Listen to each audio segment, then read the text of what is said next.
This story was written by LukeRobo00 from the subreddit True Scary Stories. So just over a month ago, my cousin Charlie was allowed to sleep over, which he wasn't allowed to do often, as he always had to look after his younger sisters.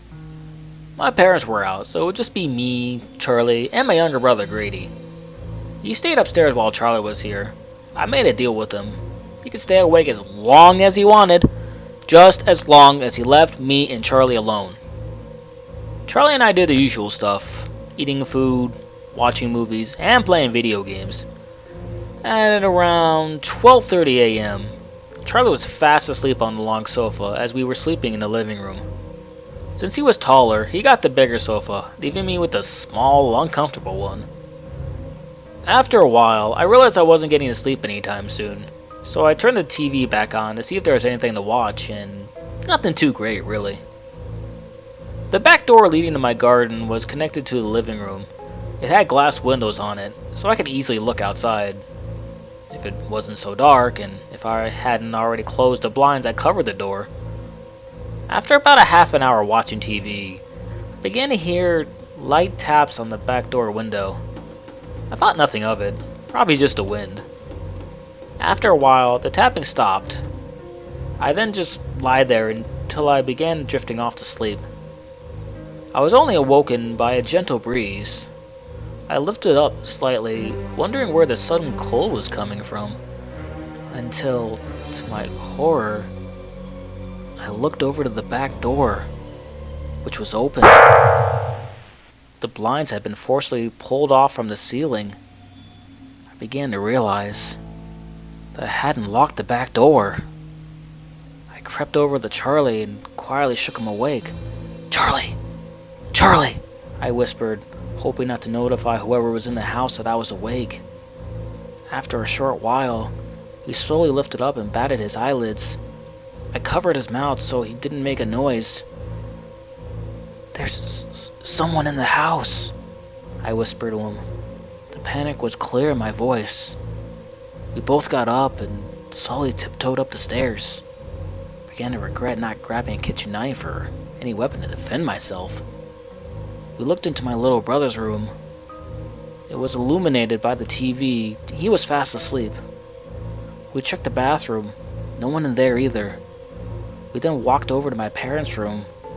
Charlie put on the flashlight on his phone and we walked in. We investigated the room, using the flashlight to light up wherever we needed to look. However, my heart stopped as I heard the door behind us creak open. In a split second, me and Charlie dropped to the floor and snuck underneath my parents' bed. The sheets covered the bottom of the bed so we couldn't be seen. I began to pant wildly, Charlie putting his hands over my mouth to stop me. We both began to panic more as we heard heavy footsteps walking through the room. We couldn't control our breathing anymore. We just hoped maybe my parents would get home early or maybe the man would leave. But he didn't. He walked closer to the bed. My heart rushed to my throat as the footsteps stopped. Charlie peeked underneath the sheet that blocked our view. He quickly got back closer to me and whispered, "He's right there." Tears began to roll down my face. I was truly scared for my life as I began to hear the floorboards creak. The man bent down on one knee. We could see his hand on the sheet. He was ready to pull the sheet up, but for some reason, he let go.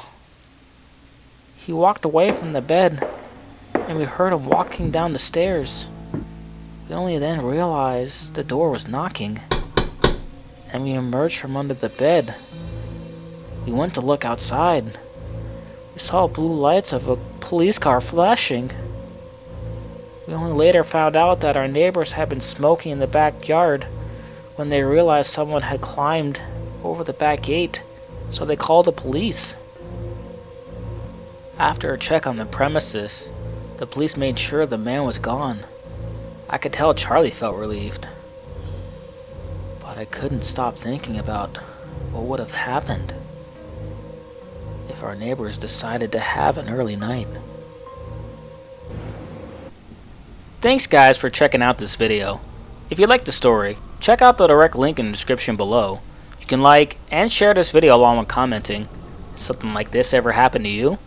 If you would like to hear future narrations done by me, click on that subscribe button. And check out last week's video. If you'd like for me to read any of your stories, true or otherwise, please email me at danscares@gmail.com. Until next time, sleep tight.